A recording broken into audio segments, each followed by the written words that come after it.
Nuestro personaje del día esta noche es Mark Prensky, uno de los autores y oradores más influyentes en temas educativos a nivel mundial, autor del concepto nativos digitales. En su teoría sobre la nueva forma de educar, Prensky plantea que nuestros niños nativos digitales tienen un esquema mental completamente diferente a los niños de antes, quienes no tenían contacto con el mundo de la tecnología digital.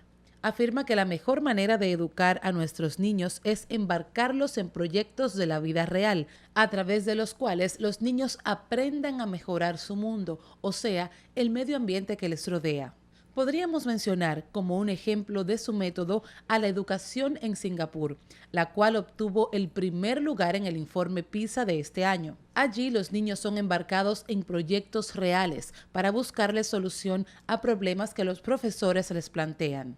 Ven las matemáticas como algo divertido que puede ser utilizado para resolver o para desarrollar esos proyectos que les son planteados. Los profesores, que son los guías de los alumnos, en el que solo el 5% de los que obtienen las mejores calificaciones durante la carrera universitaria son aprobados para dar clases. Mark Prensky estuvo recientemente en nuestro país, en lo que significó su primera visita a un país caribeño, donde dictó la conferencia Nativos Digitales, la educación en el siglo XXI, un evento que concitó la atención de miles de personas en todo el país.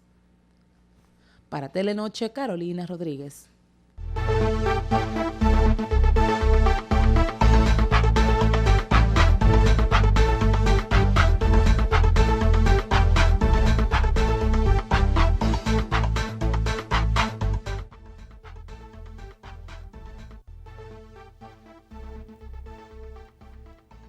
Quien da seguimiento a nuestro trabajo sabe que nosotros somos los que más cuestionamos las carreras clandestinas de motocicletas, de motores que se hacen en toda la provincia del país y en las principales carreteras, autovías y avenidas. El que le da seguimiento a nuestro trabajo sabe que en seguridad perimetral nosotros vivimos cuestionando eso. Ahora, para que ustedes vean el abordaje que permite el liderazgo responsable de estos temas, anótenme ahí. ¿Cuál es la relación entre las pruebas PISA y los que echan carreras clandestinas en las autopistas? ¿Cuál es la relación entre las pruebas PISA y los demboceros y los reggaetoneros? Pónganme eso ahí. Pónganme eso ahí. ¿Cuál es la relación entre la chapa que vibra de la materialista o el nene la amenaza? Que todos los temas del nene la amenaza hablan de agresión a la mujer y de consumo de droga. Eso es, búsquenlo todito, pero con la agravante de que él se dedica sus canciones a los menores. Pónganme eso ahí. Pónganme eso ahí. Entonces, nosotros trajimos aquí al país a Mark Prensky, el autor del concepto nativo digital, el profesor norteamericano que está haciendo un planteamiento revolucionario. Mark Prensky nunca había venido al Caribe ni a Centroamérica por la gran demanda que tiene de los países desarrollados. Los mismos países que están en la Organización de Cooperación del Desarrollo, que son los que promueven las pruebas PISA. Yo no sé si el gobierno de aquí tuvo que pagar eso, pero la aplicación de las pruebas PISA anda por el orden de los 600, 700 mil dólares o euros. Tiene que estar bordeando el $1.000.000. Poder participar en esa prueba PISA cuesta muchísimo dinero. Obviamente, las pruebas PISA, en las pruebas PISA están los países más ricos del mundo. Ahora mismo son 70. República Dominicana aparece por primera vez. Quizás porque la pudo pagar por el 4%. Pero el hecho de que estemos en la prueba PISA es que estamos aceptando un desafío. Así es que yo lo veo. Porque para una administración atreverse a decir, mídanme, háganme la pregunta en ciencia, en matemática y en lenguaje, vengan, evalúenme a mis alumnos de 15 años. Tiene que estar en condiciones de por lo menos querer y aceptar un cambio, aceptar un desafío. Y eso yo lo veo bien. Eso yo lo veo bien. El gobierno y el ministerio, que tuvo que ver los resultados, pero el de Carlos Amarante Baré, que fue el que comprometió al país con la prueba PISA, está aceptando el desafío. Está viendo la educación como una siembra. Ayer yo le decía a Pablo Rossi, a Félix Rodríguez, mis compañeros de debate, aquí en Telenoche, que la educación es una siembra, que los gobiernos chatarra no les gusta invertir en educación porque no se ve. Usted hace un elevado y desde que lo termina usted va y lo ve, lo inaugura y corta una cinta. Pero la educación no se ve.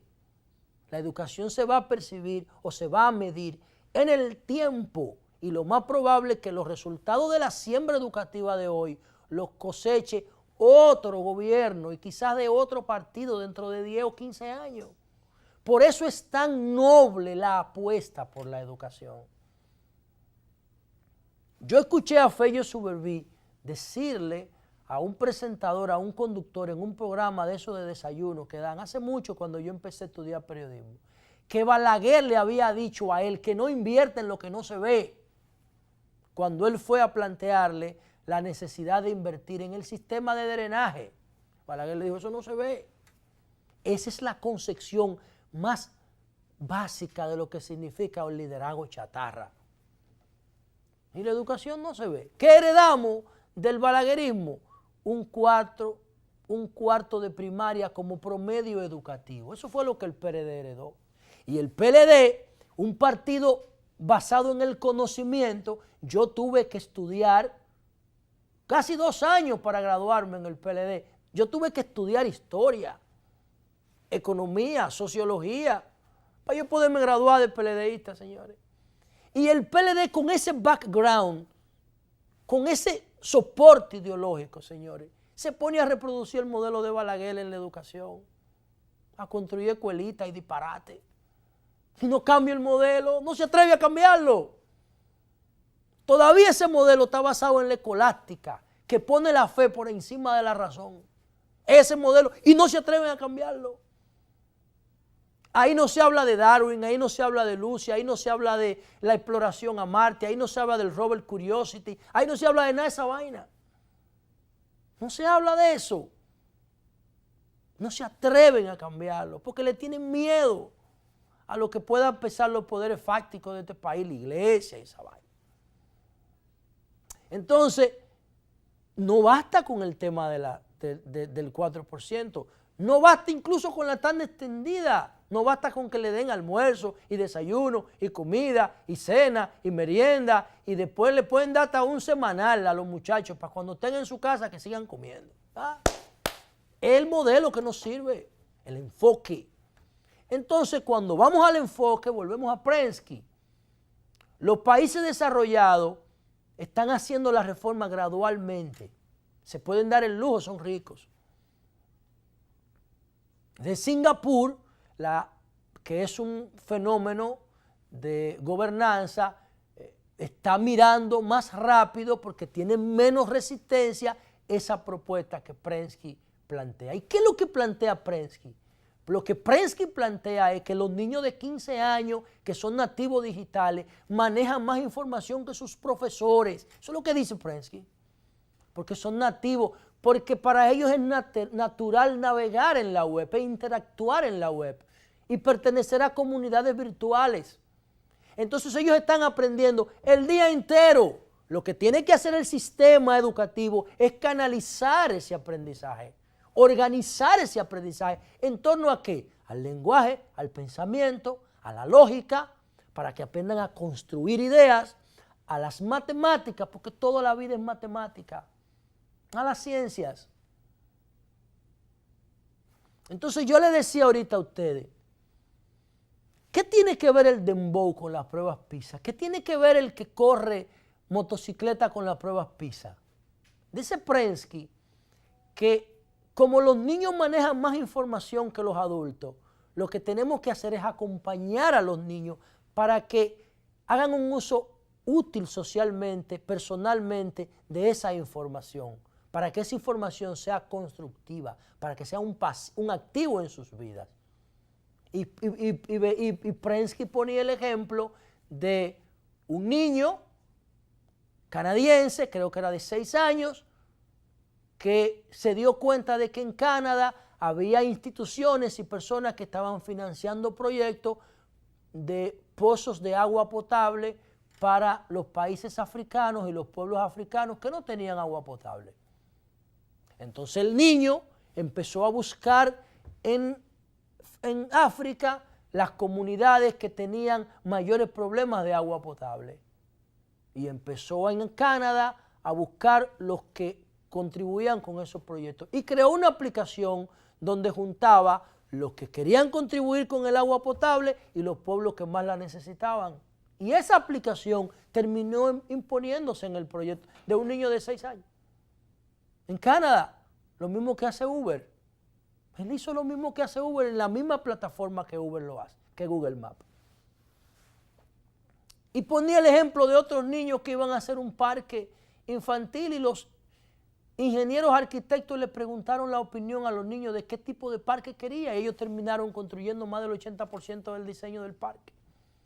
Porque los hijos nuestros manejan más información que nosotros, porque nosotros estamos en una sociedad que ellos dominan. Antes era, los muchachos hablan cuando la gallina mean. Ya no. A mí, yo he puesto el ejemplo antes, me regalaban un robot de Día de Reyes. Y si mi mamá me veía con, porque el cuchillo de mesa sirve de destornillador plano, tiene una punta. Desde que mi mamá veía que yo cogía ese cuchillo de mesa, ese robot, muchacho, deje ese robot que lo va a dañar, pásame el juguete para guardarlo, lo va a dañar. Mi mamá, la pobre, en vez de decirme, mijo, desármalo para que tú veas cómo funciona. Ella me decía, pásame el robot, te lo voy a quitar que lo va a dañar. Yo recuerdo que es un robot negro que me regaló mi madrina. Entonces, ahora es distinto. Si usted va con su hijo por un tapón y su hijo o su hija abre una aplicación que se llama Waze, su hijo le va a decir, mami, papi, dobla por aquí, salte por allí, use esta ruta. Y usted va a decir, ¿cómo tú lo sabes? No te preocupes, dale. Porque ellos manejan más información que los adultos. Entonces, estos tienen que ser los criterios y los principios para pensar el nuevo sistema educativo dominicano. A mí no me preocupan las pruebas PISA. Yo no hubiese hecho ninguna prueba PISA, porque eso sigue basado en métodos tradicionales. Ahora, una cosa lleva a la otra. Y vuelvo al dembow. ¿Ustedes creen que esos muchachos pobres de Cristo Rey, de los Alcarrizos, de Cienfuegos, Santiago, de la zona oriental de San Cristóbal, que hacen dembow, que cogen un colchón de la basura para insonorizar un cuartucho y hacen arman una PC, un CPU Pentium con una Pentium 4 y se buscan un micrófono viejo por eBay y lo compran y sacan producciones de ahí y estrellas como Mozart La Para o como El Lápiz Consciente o como El Nene en la Amenaza o como La Materialista? ¿Ustedes creen que esos tipos son brutos? Esos tipos son súper talentosos. Lo que pasa es que el sistema educativo no los incluye. ¿Ustedes creen que los que corren motocicletas en los campos, en la ciudad, en la provincia, no tienen talento? Vayan a ver los mecánicos que están detrás de esos muchachos que compiten, cómo preparan esas motocicletas, como si hubieran estudiado en universidades, como si fueran parte de equipos de NASCAR y de competencias de automovilismo internacionales. Preparan esas motocicletas para hacer competencia, altas competiciones. Lo que pasa es que lo hacen ilegal, lo que pasa es que lo hacen al margen del sistema. Y eso es peligroso para ellos y para terceros. Por eso nosotros queremos regular eso. Y lo estamos haciendo en el Congreso, vamos a someter una iniciativa. Pero esos muchachos, todo ese talento y toda esa capacidad de trabajo, la expresan al margen del sistema porque no tienen orientación. Esos muchachos que corren motocicleta, que ustedes lo ven en la 6 de noviembre, en la autopista Duarte, en las Américas, son brillantes, pero el sistema dominicano de educación no los entiende. La escuela dominicana es una escuela industrial que tiene 300 años. Levántese a las 6 de la mañana, póngase el uniforme, lávese la cara, vaya a la escuela, coja los libros, hizo la tarea, a las 8 tiene que estar entrando ahí, pase lista, levante la mano, abra la macota, déjeme ver si hizo la tarea. Es un sistema acusador, es un sistema que te acorrala, es como un sistema inquisidor. No hable en el aula, párese ahí, váyase de la clase, póngase de espalda a la pared. Usted está votado por una semana. Entonces la creatividad del muchacho, él no se atreve a expresarla. La creatividad de la niña, ella no se atreve a expresarla. No, los de emboceros sí en Cristo Rey, se hacen lo que les da la gana, pero hacen lo que les gusta, lo que les apasiona, con todo el conocimiento del mundo que está disponible en la web. A mi hija Daniela cada rato le quitan el teléfono en la clase. Se lo quitan. Papi, me quitaron el teléfono. Está bien, mi amor, no te preocupes. No debes usarlo en clase. Eso el año pasado. Creo que ahora me dijo que ahora le están permitiendo hacer las clases en un iPad, en una tableta. Pero ese teléfono se lo quitaban cada rato. Yo le prestaba otro y le decía, no lo saquen en el aula, porque te lo van a quitar otra vez. Pero yo no la puedo dejar sin teléfono porque ese es su arma de reglamento. Un nativo digital sin estar conectado al internet deja de serlo. Entonces, el modelo educativo dominicano tiene que mirar lo que plantea Prensky. Un acompañamiento. El profesor es un acompañante en el aula. Es un tutor, es una guía para que los muchachos desarrollen y pongan en práctica toda la acumulación de conocimientos que les da la sociedad web. Y yo creo que independientemente de esos resultados, de que quedamos en el último lugar en PISA o que quedamos en el quinto peor lugar de todo, no importa.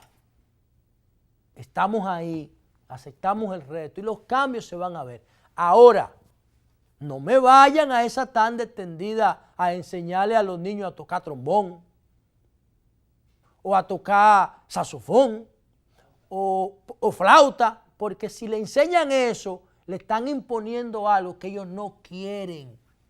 Porque ahora la música es digital. Enséñenle lenguaje de programación y le enséñenle diseño de aplicaciones, enséñenlo a programar para que ellos sepan manejar los software que es con lo que se hace la música digital. No me le enseñe a tocar flauta y clarinete porque los está poniendo brutos. Van a tener que desaprender eso otra vez. Van a tener que desaprender eso otra vez. No le diga a ellos que la física es la ciencia que estudia los fenómenos físicos. Porque eso es muy aburrido. Pónganlo a experimentar con alquimia. Pónganlo a experimentar, a hacer experimentos. Pónganlos a hacer experimentos de cómo se produce el ciclo del carbono, para que ustedes vean cómo ellos se van a volver locos con la física o con la química. Pero si le viven enseñando como le enseñaban a los muchachos de hace 60, 70 años, los niños del siglo XXI van a seguir reflejando esos resultados. Por eso nosotros pusimos a Mark Prensky como personaje del día, porque él vino a República Dominicana y lo dijo. Lo llevamos al Listín Diario, nos hicieron un reportaje maravilloso de primera plana y todo eso. Pero mi gobierno prefirió mirar para otro lado. Para mí, eso no fue un desplante. Para mí eso fue una muestra de incapacidad de entender ese discurso. Así fue que yo lo percibí. Vamos a hacer un cambio y volvemos en breve.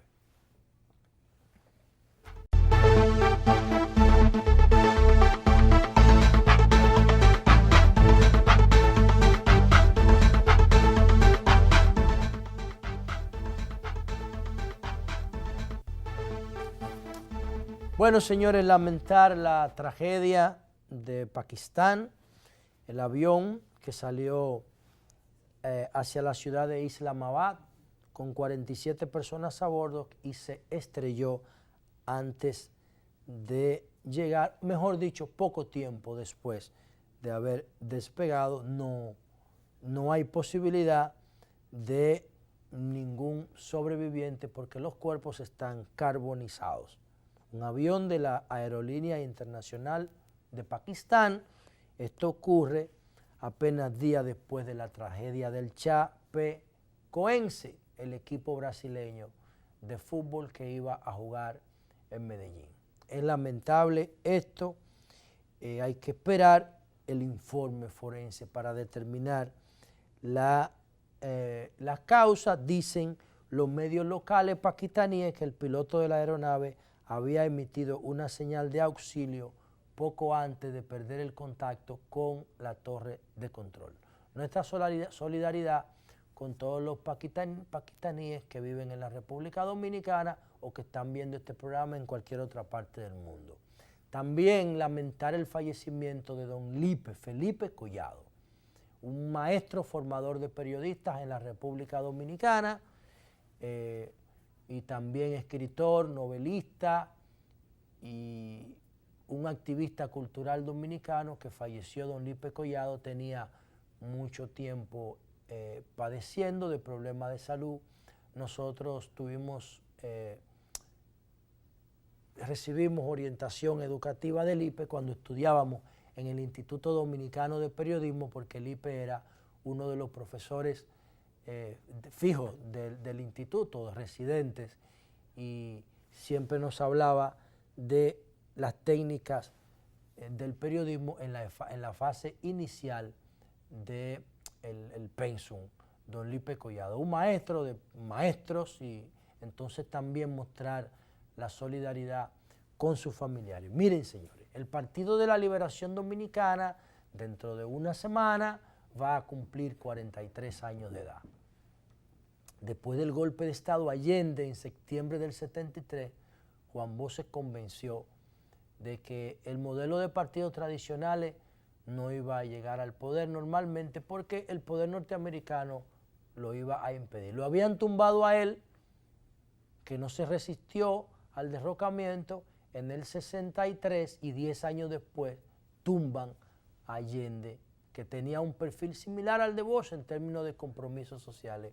Y Juan Bosch se convenció de que había que buscar una alternativa política y construyó el Partido de la Liberación Dominicana, negando al PRD y al Partido Reformista. Aunque ahora nosotros hacemos lo mismo, todos los partidos juntos, o por lo menos ellos, porque yo no estoy de acuerdo con el 90% de las cosas que mi partido hace fuera de sus estatutos, porque yo estoy de acuerdo con los estatutos de mi partido, pero estoy en desacuerdo con la práctica al margen de los estatutos de mi partido. Son cosas distintas. Y la práctica, lamentablemente, como analizábamos la educación ahora, el modelo educativo dominicano niega los principios y valores del PLD, lo niega totalmente, y reproduce los principios y valores del balaguerismo, ese sistema educativo. Eso es.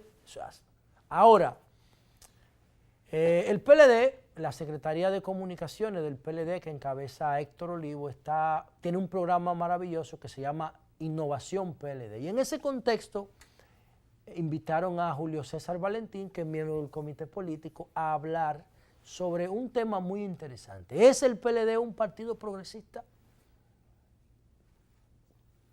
Y entonces, Valentín fue el pasado sábado a la Casa Nacional, hizo una exposición brillante, yo lo estuve desde el principio hasta el final, sobre la parte política del concepto de progresismo, sobre la parte política ideológica.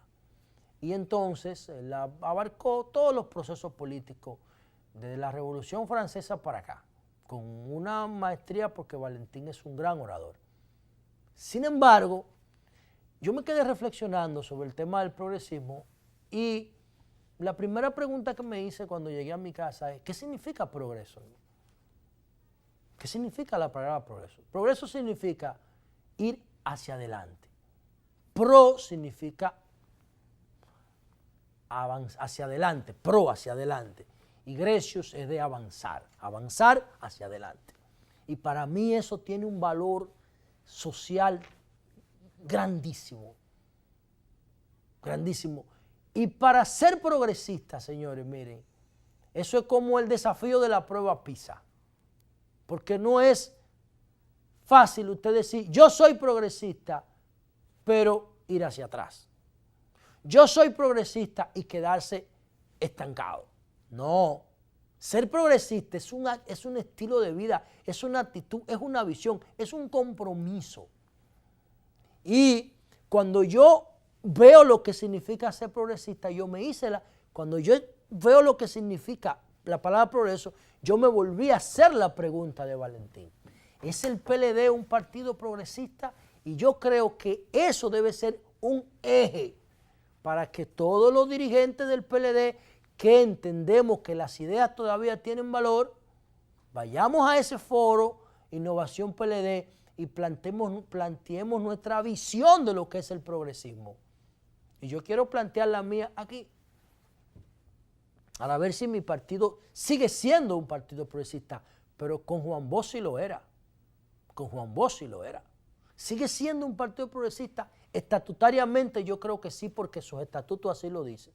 Pero la práctica de mis compañeros distan mucho de lo que dicen los estatutos. Y les voy a decir por qué. Miren, cuando me pongo a buscar el concepto de progreso, tengo que retroceder en el tiempo y buscar el origen del progresismo. El origen del progresismo, si lo analizamos desde el punto de vista físico, está en el comportamiento de los átomos, ¿no? Que se asocian para agregarse valor, para crear moléculas, células que van organizándose y van controlando el entorno, el medio ambiente. Son propiedades que tienen la capacidad de combinación de los elementos. Pero cuando eso ya se le da un carácter social, entonces tenemos que ver las células procariota y eurocariota, las células unicelulares y pluricelulares, y cómo fueron avanzando en la organización de la vida. Y tenemos que llegar a una figura central en liderazgo responsable que se llama Lucy Australopithecus afarensis, que le hacemos un reconocimiento. Para nosotros, el primer ser vivo, progresista en términos de civilización, es Lucy, porque ella es la primera que se para, que hace la evolución pélvica, que se para y libera sus patas delanteras y la convierte en manos. Es Lucy que crea el concepto de manos en términos sociales. Es Lucy la que crea el concepto de maternidad. Antes la hembra paría. Después de Lucy es una madre que cuida a su bebé. Entonces es Lucy la que se para, es Lucy la que libera las manos y permite que el cerebro crezca en combinación con el uso del fuego para cocer las comidas y la sociabilización, la sociabilidad con los demás miembros del grupo. Es Lucy que permite, una vez que se para, liberar sus manos y construir herramientas. Y de ahí el Homo erectus, y de ahí el Homo habilis, y de ahí el Homo sapiens, y de ahí el Homo sapiens sapiens. Después que Lucy se paró y caminó hacia adelante, la civilización nunca se ha detenido. Ese es el principio del progresismo. Entonces, Lucy es progresista. Y para mí la primera progresista de la humanidad es ella. Y a partir de ahí es que nosotros tenemos que ver el progresismo. Lo que motive a ir hacia adelante como sociedad, a mejorar la calidad de vida de las personas, a mejorar el entorno del ambiente, a mejorar la educación, a mejorar la salud, a mejorar la demografía, a mejorar la economía, a mejorar la comunidad internacional. Lo que vaya hacia adelante, eso es progreso. Lo que busque llevarlo hacia atrás o estancarlo, no. Entonces, ¿cómo se logra el progresismo? Estudiando y utilizando los recursos para mejorar el entorno. ¿Cuánto invierte mi partido en investigación y desarrollo de lo que le da la Junta? Cero. Entonces no puede ser un partido progresista, un partido que no investiga, que no invierte. Entonces yo espero que tomen esto como una crítica constructiva.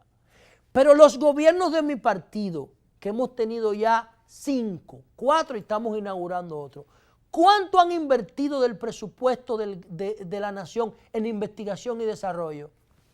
0, 5 gobiernos. No podemos definirnos como progresistas si nosotros no invertimos en investigación y desarrollo. Tenemos que consumir lo que otros investigan y lo que otros producen. Cerca del 90% de todo lo que consumimos es importado, como productos o servicios terminados o como materia prima para ensamblar aquí. Entonces somos ensambladores y consumidores, no producimos nada. Ni siquiera en agricultura invertimos en investigación, ni en el mar, ni en minería, ni en turismo. ¿Cuánto nosotros estamos destinando para investigación turística en este país? Y vivimos de eso. Nada. ¿Cuánto estamos invirtiendo en investigación para mejorar la remesa? Nada. ¿Cuánto invertimos en investigación de servicios? Nada. La mayoría de nuestros puertos están abandonados.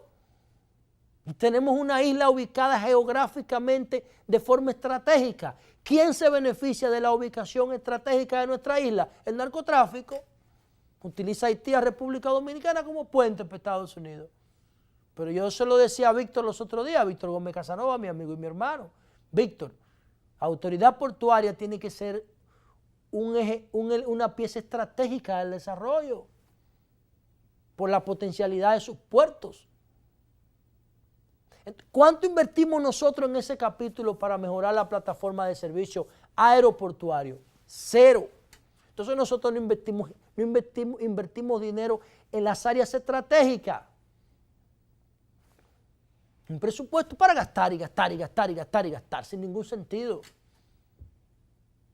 ¿Cuánto invertimos nosotros en mejorar la educación en términos de investigación de la educación? Nada. Le traje a Prenke y no le hicieron caso. Entonces, no podemos ser progresistas si nosotros no hacemos lo que tenemos que hacer para ir hacia adelante. Pero la crítica quizás que menos me van a tolerar, y yo lo digo con respeto, yo admiro muchísimo los logros electorales que hemos tenido, pero yo también quiero logros sociales, yo quiero transformaciones estratégicas, yo quiero que nosotros hagamos con el PLD lo que Steve Jobs hizo con Apple, que la convirtió en una compañía que todo el mundo se siente orgulloso de ella, aunque no sea norteamericano. El único que no se siente orgulloso de Apple es Donald Trump, porque no la entiende. Porque no la entiende, que maldice el iPhone, eso, que es una maravilla. Eso es un acto de magia. Un iPhone es un acto de magia. Entonces, no son los brujos de San Juan los que hacen magia. Mentira. Los que hacen magia son los de Silicon Valley, Apple y Google. Esos son los que hacen magia, mírenlo ahí. Es un acto de magia. Entonces, eso se logra invirtiendo en investigación y desarrollo. Y si a mí me invitaran al PLD para hablar del perfil progresista del PLD, yo le dijera, miren, un partido que se defina como progresista no puede tener las mismas autoridades. 16 años en los cargos. Porque después que usted tiene 16 años en un cargo, ¿qué diablo va usted a aportarle ese cargo? Un partido no puede definirse progresista con todos los locales cerrados en el país entero. Todos los locales cerrados. ¿Qué significa un local cerrado? Sinónimo de quiebra, de indiferencia, de abandono. Es sinónimo hasta de muerte, señores. ¿Qué es lo que un local cerrado? Si usted tiene un local cerrado, usted pierde contacto con todo su entorno. No sabe lo que está pasando en la comunidad, porque no recibe información a través de ¿qué? De sus terminales. Las terminales del PLD son sus comités intermedios, cerrados todos. Lo abren cuando estamos en campaña. Entonces, esas no son señales de un partido progresista. Y la señal más conservadora que está dando mi partido se parece a la Iglesia Católica. El proyecto de Jesús es un proyecto revolucionario. Pónganse a ver la pasión de Cristo, muerte, pasión y resurrección de Jesús, para que ustedes vean la trayectoria de Jesús antes que venga la parte de la violencia, que le dan golpes. Yo quito esa parte. Pero la parte de Jesús, desde chiquito hasta cuando lo golpean, es maravillosa. Jesús denuncia la corrupción cuando llega al templo y dice, la casa de mi padre no es casa de ladrones. Jesús promueve la igualdad. Jesús promueve la justicia cuando dice, el que tenga, que tire la primera piedra, el que se sienta libre de pecado. Es un proyecto revolucionario, pero cuando la Iglesia Católica lo coge y se asocia con el poder de Roma, lo convierte en un poder conservador. Y hoy la Iglesia es una de las instituciones más conservadoras del planeta. Todas las religiones son conservadoras. En Arabia Saudí, la mujer ahora se está determinando si puede votar, pero la mujer en Arabia Saudí no puede manejar, no tiene derecho a tener licencia, por una orden religiosa de Arabia Saudí. Entonces las religiones empiezan como proyectos revolucionarios cuando los profetas las crean y la sociedad industrial la convirtió en la sociedad de la Edad Media. La sociedad industrial lo que hizo fue que trató de atenuar el conservadurismo. Pero las persecuciones y las inquisiciones que dirigió la Iglesia contra la humanidad que pensaba diferente en la Edad Media, en la Baja Edad Media, en la Edad Media, es una cosa espantosa. Y el PLD debe evitar parecerse a la Iglesia, a volverse conservador después que llegó al poder y perder su esencia. Y yo creo que tiene que haber una mezcla entre la necesidad de mantener el poder y la necesidad de mantener la esencia del progresismo si queremos seguir definiéndonos como un partido progresista. Vamos a hacer un cambio y volvemos en breve.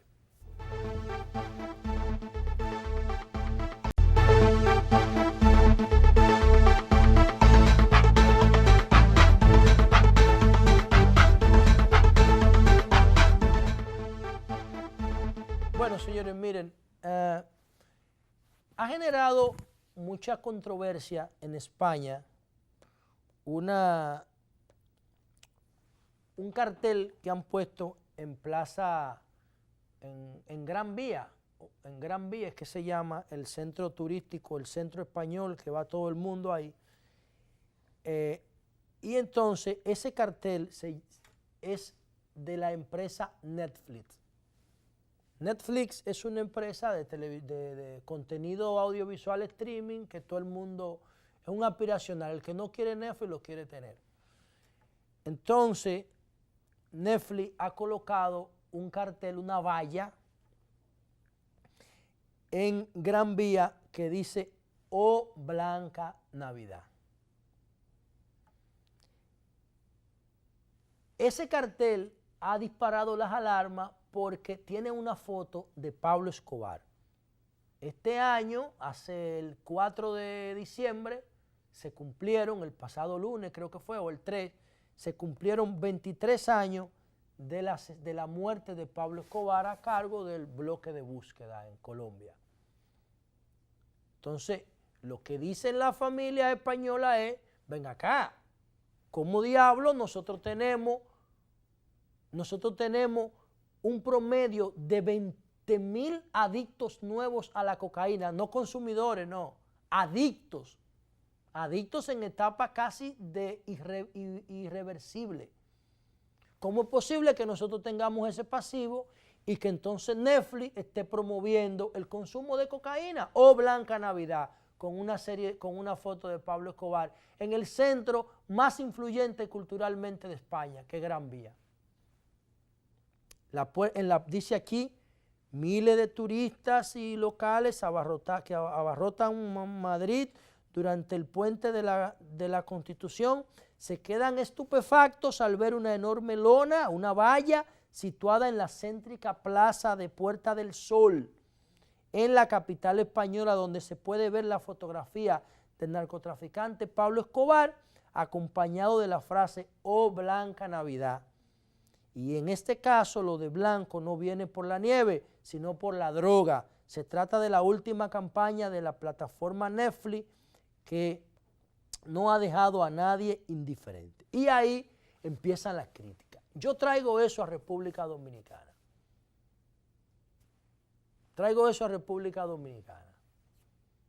Yo digo que la droga es un negocio redondo para quien la produce y para quien la persigue.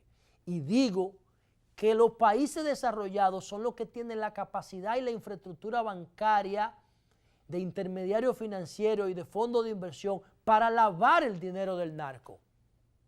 Ningún país pobre puede hacer eso.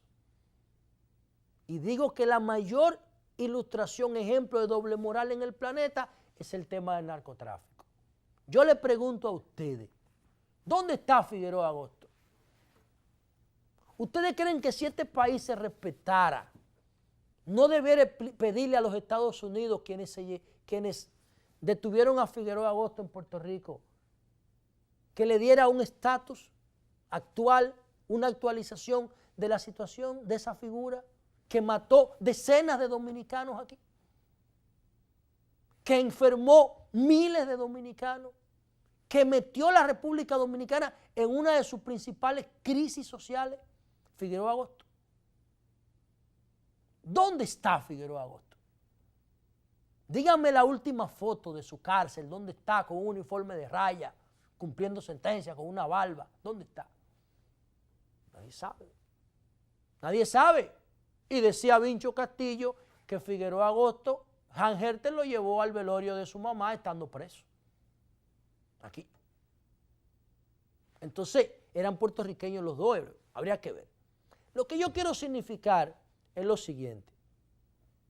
¿Ustedes creen que Netflix, porque quiera hacer dinero, tiene derecho a promover el narcotráfico, a promover esa agresión a la salud mental y física de las personas, pero además a exponer sus contenidos ante niños vulnerables, que porque lo ven por la televisión creen que es bueno y válido esto? ¿Ustedes creen que Netflix tiene derecho a eso? Yo le pregunto a ustedes. Y entonces, la gente que le da seguimiento a nuestro trabajo saben que nosotros tenemos una propuesta que se llama seguridad perimetral. El marco teórico, la base conceptual de seguridad perimetral es una cosa que se llama triángulo de la violencia, de Johan Galtung, un noruego que tiene un instituto que se llama Instituto para la Paz. Y él dice que hay tres violencias. La violencia histórica o cultural, que es la violencia que venimos arrastrando desde que hemos avanzado sobre la base de guerra. Y todas esas guerras van generando una cultura de la violencia. La otra violencia es la violencia institucional. Ya como se ha organizado el Estado, el mismo Estado le llamaba Thomas Hobbes el Leviatán, el monstruo, el Estado. Aquí matan 2 y 3 personas diario, la policía en intercambio de disparos. Hay una violencia institucional y los estados permiten que la gente compre armas a Estados Unidos y que se mate. Esa es una violencia. Johan Galtung habla de la violencia institucional, cultural.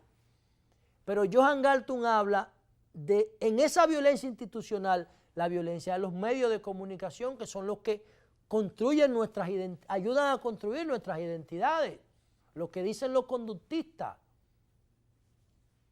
Toda acción, todo estímulo tiene una respuesta. Si yo te estoy estimulando con violencia por la televisión, ¿qué respuesta tú vas a tener? Si yo te estoy diciendo a ti que los narcotraficantes son buenos y que la droga es buena, ¿qué respuesta tú vas a tener como joven? Eso es la esencia del conductismo. Entonces, Netflix está promoviendo el narcotráfico en aras de ellos ganar dinero. Es lo mismo que hace aquí Spotify. Spotify tiene un contenido para adultos, pero resulta que quienes escuchan Spotify en República Dominicana tienen entre 10 y 27 años, la mayoría, el grueso. Y ahí hay unos contenidos que enferman los niños, Pero resulta que Spotify hace negocio aquí en República Dominicana. Tiene publicidad de las principales instituciones públicas y privadas, Spotify. Pues el gobierno tiene que llamar a Spotify y decirle, tú estás violando aquí la ley 5088 sobre droga, porque la mayoría de los contenidos de las canciones que tú pones ahí incitan a los jóvenes a consumir droga. Y el Estado Dominicano se lo tiene que decir a Google también con YouTube, porque si permitimos ese comportamiento de Netflix en Madrid y de Spotify aquí, de YouTube, entonces nosotros vamos a tener los jóvenes muy expuestos al consumo de droga y a la venta de droga. Es lo mismo que el video que se ha hecho viral en estos últimos 2 días de una bailarina de las Águilas en el Estadio Cibao. Creo que venezolana o colombiana. Esta muchacha buscándose un dinerito, se sube encima del dogado de las Águilas y hace un espectáculo, un baile que va más allá de lo prudente, que yo no lo quiero calificar aquí porque yo sé que muchos niños me ven, pero entren a YouTube y búsquenlo para que ustedes vean. Ustedes van a ver lo que ustedes van a ver ahí. Entonces, yo que tengo una propuesta que se llama Botón de Pánico, ¿ustedes creen después de que un pelotero o un fanático que vaya, o ya lo que van a ver el juego, fanático, que un fanático que vaya al play, o un pelotero, que agarre a esa muchacha y la baje de ahí, y le diga, tú no vas a bailar más? Y dice, ¿por qué no? Porque tú vas a vivir conmigo ahora. Yo te voy a comprar. ¿Usted cree que después que la compre, porque ya se está vendiendo como un producto ahí? Ella se está vendiendo como un picapollo. Entonces, el que compra el producto paga. Perdón, el que paga el producto adquiere sus derechos. Entonces, cuando un hombre no conquista a una mujer, sino que la compra, tiene derecho de exclusividad. Cuando la mujer quiere violar esa exclusividad, el hombre la mata. Y yo he dicho aquí que cuando la mujer paga su cuenta, el hombre no la mata. Eso es lo que yo encuentro en mis investigaciones. Entonces, todos esos elementos, Netflix, aquí la venezolana es por WhatsApp que te mandan las ofertas sexuales, no solamente en el Play. El Estado ahora hizo un bulto con la gente de Dollhouse, un prostíbulo que había ahí en el malecón, pero eso está aquí en todos los lados. Entonces, si nosotros no abordamos el tema de la seguridad de una forma integral, nosotros no vamos a tener ningún modelo de seguridad que funcione en el tiempo. Nos va a pasar como con la inseguridad lo que nos está pasando en la educación. Y por eso insisto, así como se están quejando los españoles de que Netflix esté promoviendo el consumo de droga en España a través de la serie de Narcos, asimismo el Estado Dominicano tiene que quejársele a Netflix, porque la mayoría de las canciones que Netflix coloca promueven la violencia contra la mujer y promueven el consumo de droga y promueven el narcotráfico. Entonces eso choca con las aspiraciones de la sociedad de tener paz y de tener seguridad. Joe Biden, el vicepresidente saliente, le dijo a Juan Manuel Santos, ¿tú quieres llevarte bien con Donald Trump a partir de enero, cuando Donald Trump asuma la presidencia?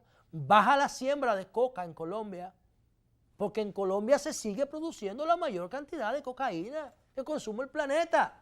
Pero ahora no hay escándalo porque lo están haciendo en bajo perfil. Busquen lo que Biden se lo dijo a Santos hace unos días. Señores, muchas gracias por la audiencia. Esperamos haber llenado sus expectativas. En esta noche, mañana nos vemos en el showroom digital, si Dios quiere.